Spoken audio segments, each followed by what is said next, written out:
and it was in an uneasy dog-like growl that he repeated the word, "Astronomy?" He had not recovered thoroughly as yet from that state of bewilderment brought about by the effort to follow Mr. Vladimir's rapid, incisive utterance. It had overcome his power of assimilation. It had made him angry. This anger was complicated by incredulity. And suddenly it dawned upon him that all this was an elaborate joke. Mr. Vladimir exhibited his white teeth in a smile, with dimples on his round, full-faced pose, with a complacent inclination above the bristling bow of his necktie. The favourite of intelligent society women had assumed his drawing-room attitude, accompanying the delivery of delicate witticisms. Sitting well forward, his white hand upraised, he seemed to hold delicately between his thumb and forefinger the subtlety of his suggestion.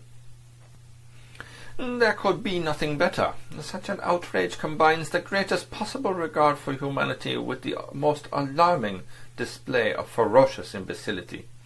I defy the ingenuity of the journalists to persuade their public that any given member of the proletariat can have a personal grievance against astronomy.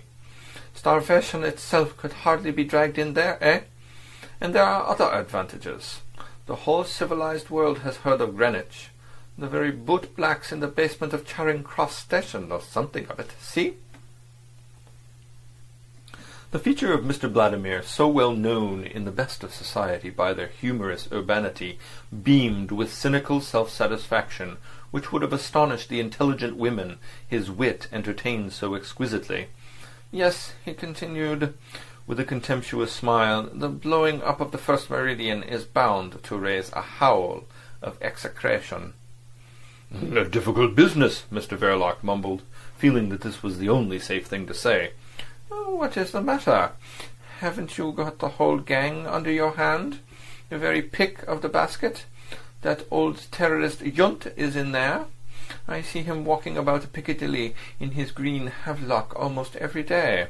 And Michaelis, the ticket-of-leave apostle. You don't mean to say you don't know where he is?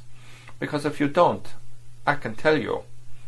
Mr. Vladimir went on menacingly, "If you imagine that you are the only one on the secret fund list, you are mistaken." The perfectly gratuitous suggestion caused Mr. Verloc to shuffle his feet slightly. "And the whole Lausanne lot, eh? Haven't they been flocking over here at the first hint of the Milan Conference? This is an absurd country." "It will cost money," Mr. Verloc said by sort of instinct. "That cock won't fight," Mr. Vladimir retorted with an amazingly genuine English accent. "You'll get your screw every month, and no more till something happens. And if nothing happens very soon, you won't get even that. What's your ostensible occupation? What are you supposed to live by?" "I keep a shop," answered Mr. Verloc. "A shop? What sort of shop?" "Stationery, newspapers, my wife—" "Your what?" interrupted Mr. Vladimir in his guttural Central Asian tones. "My wife." Mr. Verloc raised his husky voice slightly. "I am married." "That be damned for a yarn!" exclaimed the other in unfeigned astonishment. "Married! And you a professed anarchist too! What is this confounded nonsense? But I suppose it is mere a manner of speaking. Anarchists don't marry, it is well known. They can't.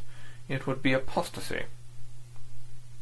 "My wife isn't one," Mr. Verloc mumbled sulkily. "Moreover, it's no concern of yours." "Oh, yes, it is," snapped Mr. Vladimir. "I am beginning to be convinced that you are not at all the man for the work you've been employed on. Why, you must have discredited yourself completely in your own world by your marriage. Couldn't you have managed without? This is your virtuous attachment, eh? What with one sort of attachment and another, you are doing away with your usefulness." Mr. Verloc, puffing out his cheeks, let the air escape violently, and that was all. He had armed himself with patience. It was not to be tried much longer. The first secretary became suddenly very curt, detached, final. "You may go now," he said. A dynamite outrage must be provoked. I give you a month.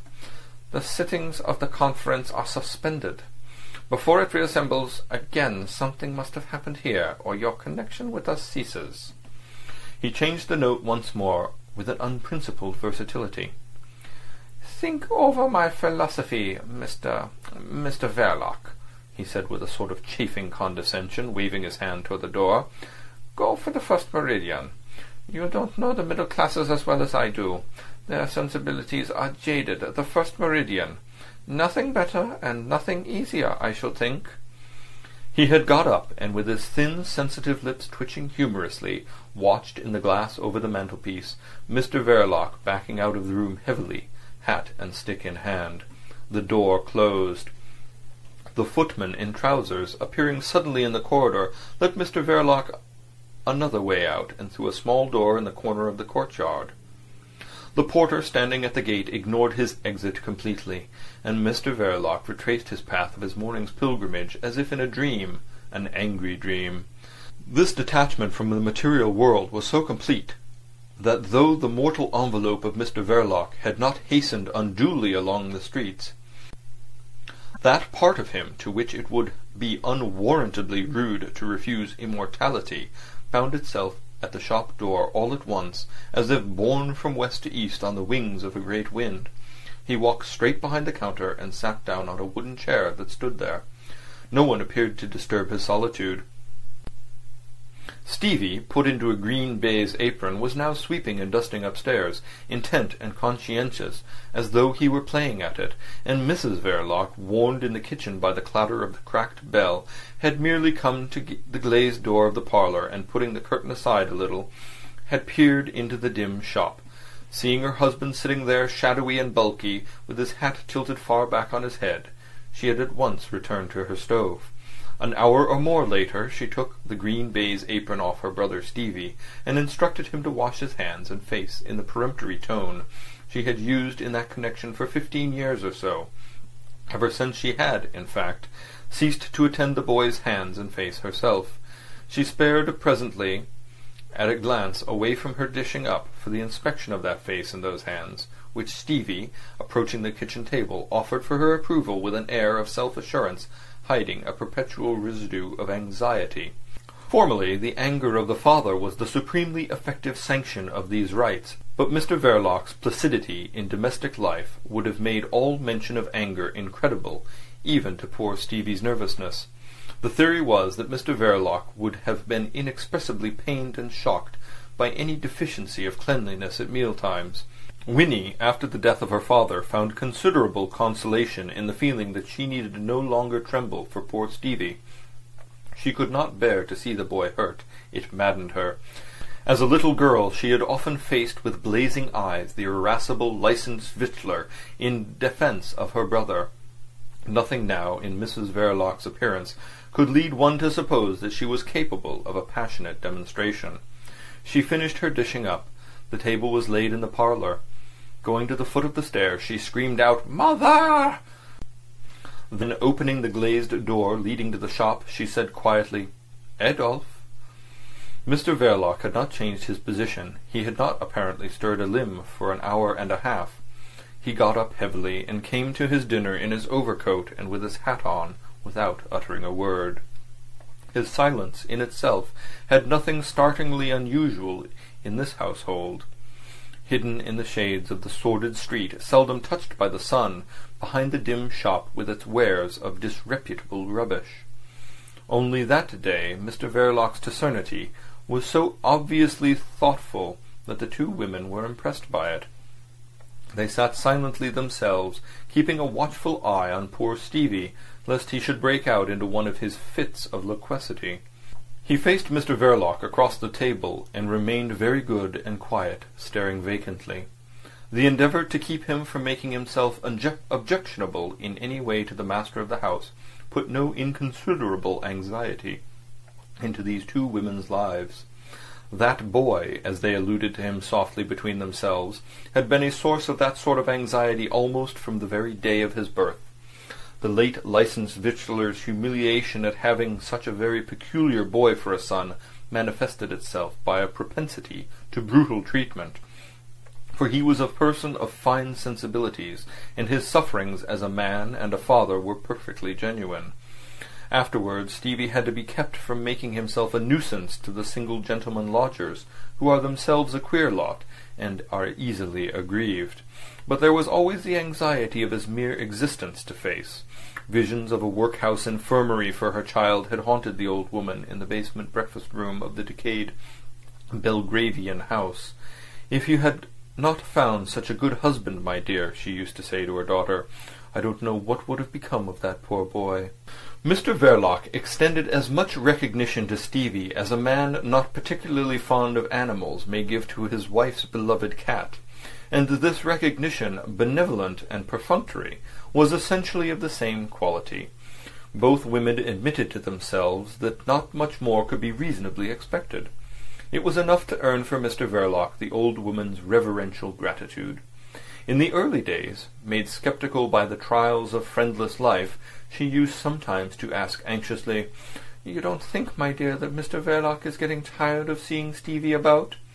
To this Winnie replied habitually by a slight toss of her head. Once, however, she retorted with a rather grim pertness, "He'll have to get tired of me first." A long silence ensued.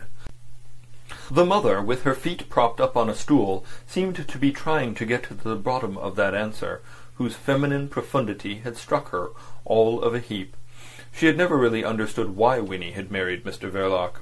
It was very sensible of her, and it evidently had turned out for the best, but her girl might have naturally hoped to find somebody of a more suitable age. There had been a steady young fellow, only son of a butcher in the next street, helping his father in business, with whom Winnie had been walking out with obvious gusto. He was dependent on his father, it is true, but the business was good and his prospects excellent. He took her girl to the theatre on several evenings. Then, just as she began to dread to hear of their engagement, for what could she have done with that big house alone and with Stevie on her hands, that romance came to an abrupt end, and Winnie went about looking very dull. But Mr. Verloc, turning up providentially to occupy the first-floor front bedroom, there had been no more question of the young butcher. It was clearly providential. End of chapter 2. And it was